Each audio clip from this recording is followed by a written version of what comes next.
Le département de la justice est en train de craquer. Pas dans 10 ans, pas en théorie, maintenant.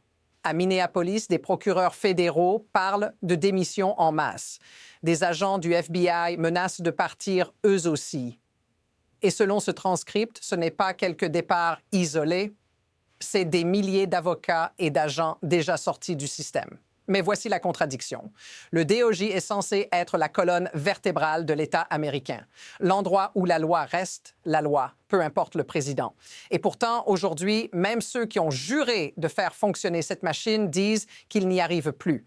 Et si eux quittent la pièce, la question n'est pas politique. La question, c'est qui contrôle encore quoi? Notice ce détail. Quand on demande au numéro 2 du DOJ, Todd Blanche, de commenter ses démissions, sa réponse est simple. Aucune réponse. Mais voici la partie que personne ne dit à voix haute. Quand la justice se vide de l'intérieur, ce n'est jamais juste une crise administrative, c'est le début d'autre chose. Ce qui se passe ici n'est pas juste une vague de démission. C'est un signal, parce que selon ce transcript, ce n'est pas seulement Minneapolis. On parle aussi de la Civil Rights Division à Washington, D.C. On parle d'un DOJ qui aurait déjà perdu des milliers d'agents, des milliers de lawyers. Le narrateur décrit une masse exodus à travers tout le département de la justice. Et la cause évoquée n'est pas vague. Il cite la gestion dégoûtante des Epstein Files et ce qu'il appelle un ongoing cover-up. Mais là où l'histoire devient plus étrange, c'est quand certaines affaires semblent devenir impossibles à toucher. Il dit que le bureau de Los Angeles ne veut pas y toucher. Minneapolis ne veut pas y toucher. Et pourtant, la machine continue. Alors pose-toi la vraie question. Si même les procureurs de carrière, ceux qui restent normalement silencieux, commencent à dire « on ne peut plus faire ça », ce n'est pas juste un problème interne, c'est un basculement. Et maintenant, regarde comment ça s'accélère.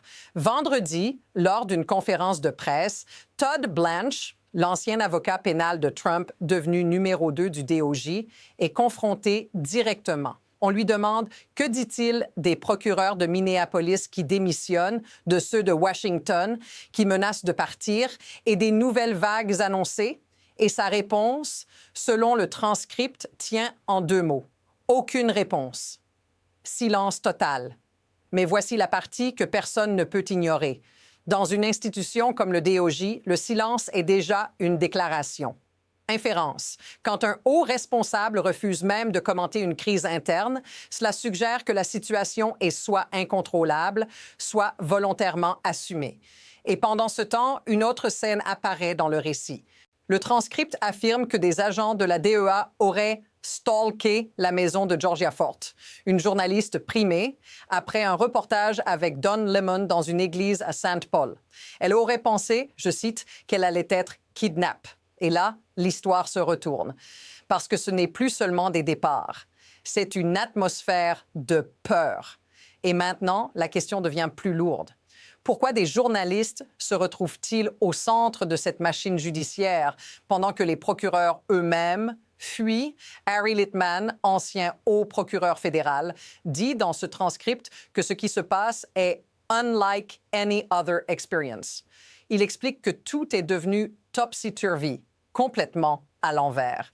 Et il insiste sur un point clé. Il décrit les procureurs de carrière, ceux qui restent de normalement en poste, silencieux, loyaux à l'institution, comme « completely distraught ». Il se demande, selon ses mots, « How can we work for this ?» Mais ici, l'histoire prend une dimension historique. Litman rappelle que la démission dans le DOJ est « the ultimate final gesture ». C'est la dernière arme morale d'un procureur. Et il ajoute quelque chose de glaçant. Il dit qu'il ne se souvient presque jamais d'un moment où « everything they've done in the last 24 hours » aurait été fait over the vehement dissent of everybody. Inférence.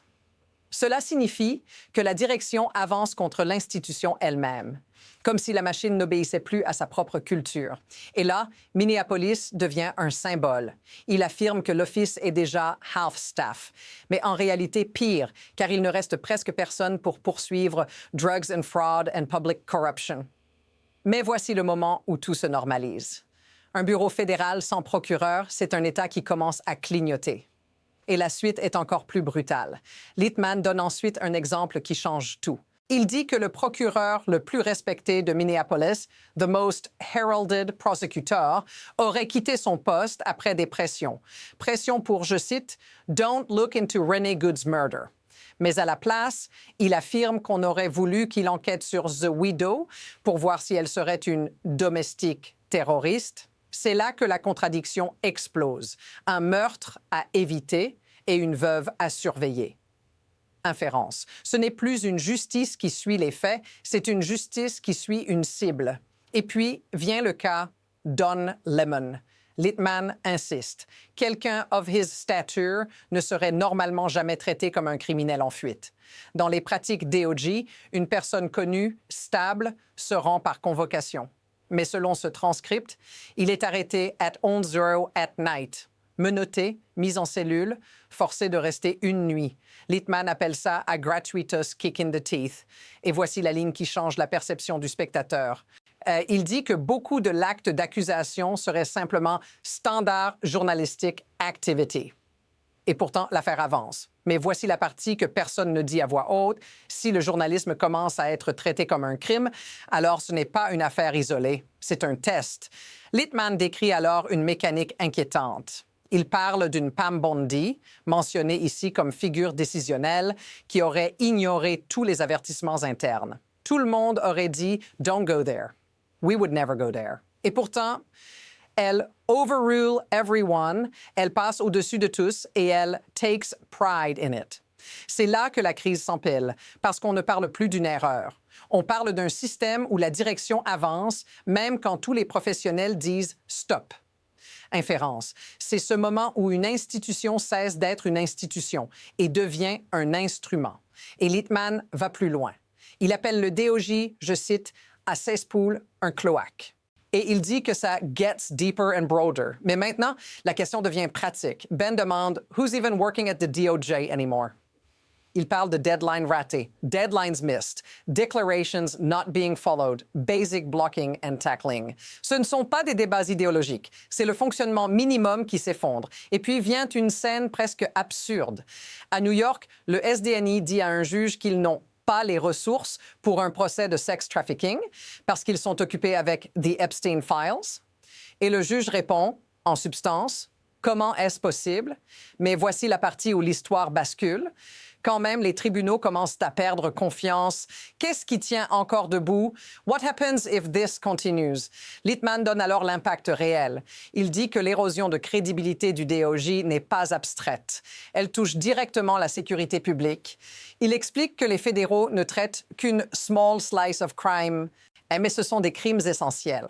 Drogue, fraude, corruption publique. Et selon lui, le problème est brutalement simple. They don't have the people there.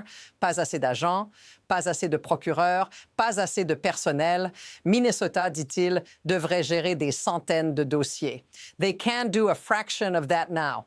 Et pose la question la plus dangereuse. What does that mean for who is acting with impunity in Minnesota? Inférence.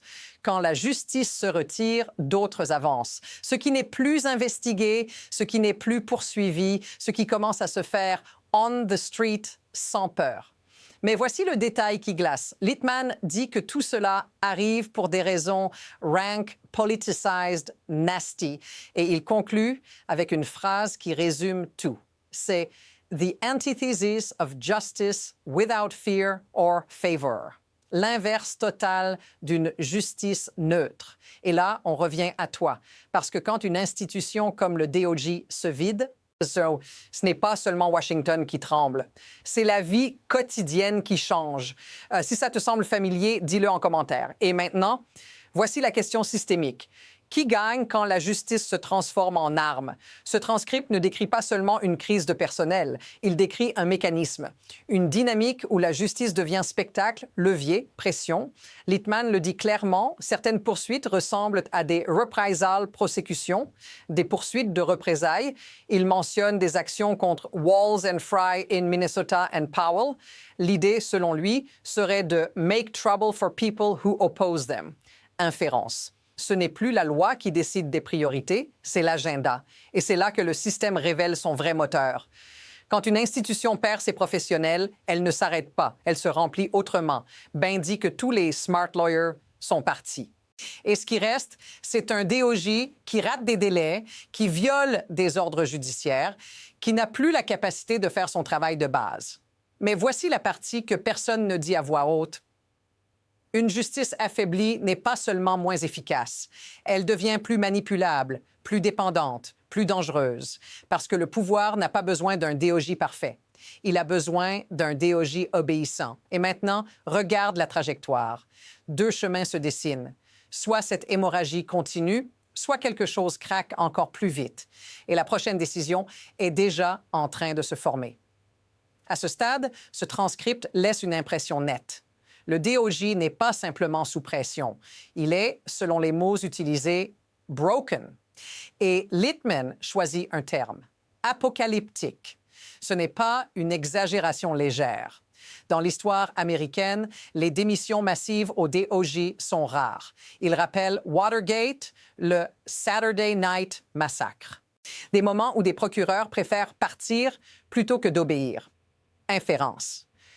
Quand on en arrive là, c'est que la rupture est institutionnelle, pas personnelle. Et maintenant, la question du futur devient impossible à éviter. Deux trajectoires. Première possibilité, le DOJ continue de se vider. Moins de procureurs, moins d'enquêtes, moins de poursuites. Littman dit déjà que Minnesota ne peut traiter qu'une fraction de ses dossiers. Cela ouvre un espace. Deuxième possibilité, la direction compense par des affaires symboliques, des arrestations spectaculaires, des dossiers qui servent un message. Littman insiste que l'affaire Don Lemon n'aurait never been green-lighted auparavant. Donc, le signal est clair. Ce n'est pas seulement une crise administrative. C'est une redéfinition de ce que la justice est censée être. Et voici l'incertitude. Personne ne sait jusqu'où ça va. Mais ce transcript suggère une chose. Le prochain mouvement n'est pas dans 10 ans. Et il est dans les prochaines semaines. Et c'est là que tout se boucle. Ce récit commence avec des démissions. Mais il finit avec une idée beaucoup plus profonde. Quand une institution comme le DOJ perd ses procureurs, ses agents, sa culture, ce n'est pas seulement une agence qui s'effondre, c'est la frontière entre loi et pouvoir qui se brouille. Littman le dit, ce qui se passe est « the antithesis of justice without fear or favor », l'inverse exact de la promesse américaine. Et la phrase qui résume tout pourrait être celle-ci. Ce n'est pas la justice qui change de rythme, c'est la justice qui change de fonction. Inférence. Une justice neutre protège tout le monde. Une justice instrumentalisée choisit ses cibles. Et c'est là que l'histoire se referme sur toi.